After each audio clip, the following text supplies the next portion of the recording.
Jerome Raps, Jerome Raps, Jerome Raps, Jerome Raps. Attention please, this is your captain speaking.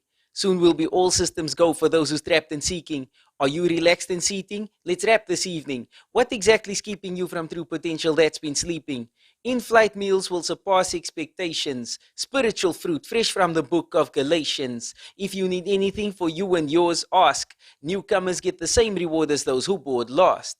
The forecast predicts a great cloud of witnesses. That's fine weather. We'll endeavor to be quick. This is an exodus that's deathless. It's for post-pandemic instances. In the instance of an incident, the exit is well placed for ease of use and ergonomics. One door, the way, the truth, the life written on it. Fasten your belts of truth. You'll find under your seats during takeoff the support for your lumber, for grace beyond end and blessings beyond number. Leave behind your baggage and the weights that encumber. Any enemies get exercised like bench presses. Take a deep breath. We blast off in 10 seconds.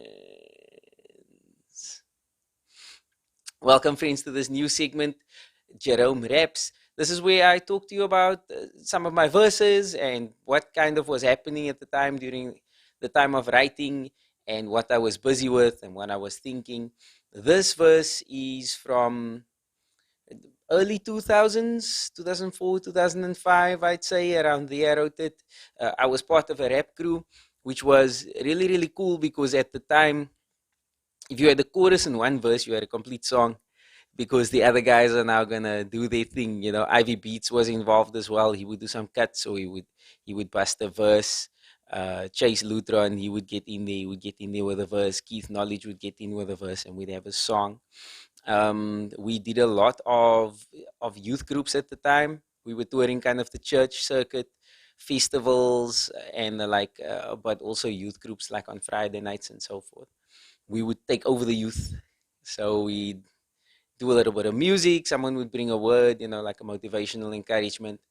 And this song, All Systems Go, I think we were all just inspired by the statement All Systems Go as a call to action. There's also like a lot of biblical imagery because at the time, with the church groups and so on, all that stuff was happening. So I talk about Galatians. I talk about leaving behind. So a lot of it is like from Romans and Galatians where Paul is saying, leave the baggage, leave the things of your past and so on. So we talk about a great cloud of witnesses. I talk about being unencumbered and leaving behind your baggage. I talk about the belt of truth, so there's a lot of scriptural references in there because of our audience at the time. And also, really, that's just a lot of what we were writing at the time. It was very Bible-centered. It was very, very Bible-forward. I believe the things that I'm writing today, they are still informed by a biblical perspective, but I'm not necessarily quoting scriptures in my music. I have a friend, Jeremy. He likes to say, when you come to the light, you come to believe or whatever, you can either write about the light. In other words, traditional Christian music, they write about the light, they write about God, or you can write about what the light allows you to see. And when I was thinking on it, and what would I do and what would I contribute to this, I thought, this is your captain speaking, about everything is ready, we've checked everything, and the pilot is saying, this is your captain speaking. And then the rest of the song kind of flowed really, really easily because you can just take that metaphor and stretch it out over the course of the 16 bars or over the 16 lines. So I was really proud of, this is your captain speaking. So maybe all systems go for those who's trapped and seeking. Are you relaxed this evening? Let's rap this evening. Just rhyming with captain speaking, I was really, really proud of. The song itself, it's not really about showing off a whole bunch of lyrical skill and ability. So a lot of it was kind of straightforward and written in a simpler rhyme structure than what I typically write. But I did feel, here and there you need to embellish a little bit and just kind of beautify. It's kind of like adding little squiggles and marks and stuff around the border of a painting or something. So here at the end I say, this is an exodus that's deathless. It's for post-pandemic instances, just to show, we can rap also. Reinhard Bonke says he brings the ABC of the gospel, but he knows the XYZ too. And so here and there, I try just to show a little bit that I know the XYZ too, or as well, rather. Yeah, it was a fun song to do. It was a fun song to perform together.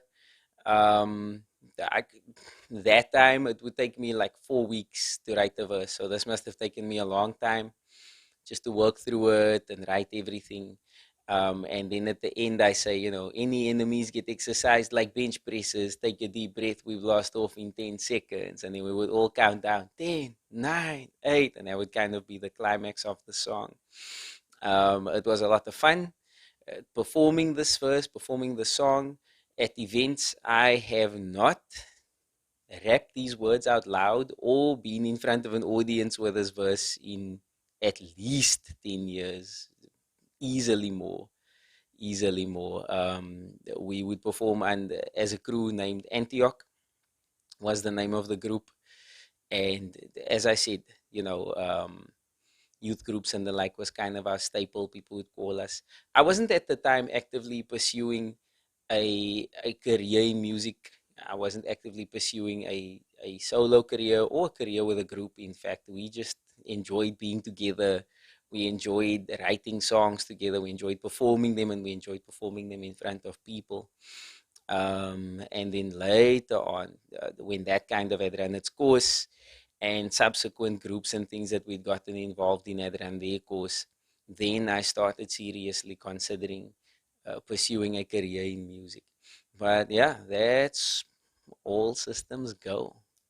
Stay tuned for more episodes of Jerome Raps as we walk through probably most of my back catalog and some of the current stuff that I'm busy with, what I wrote and why.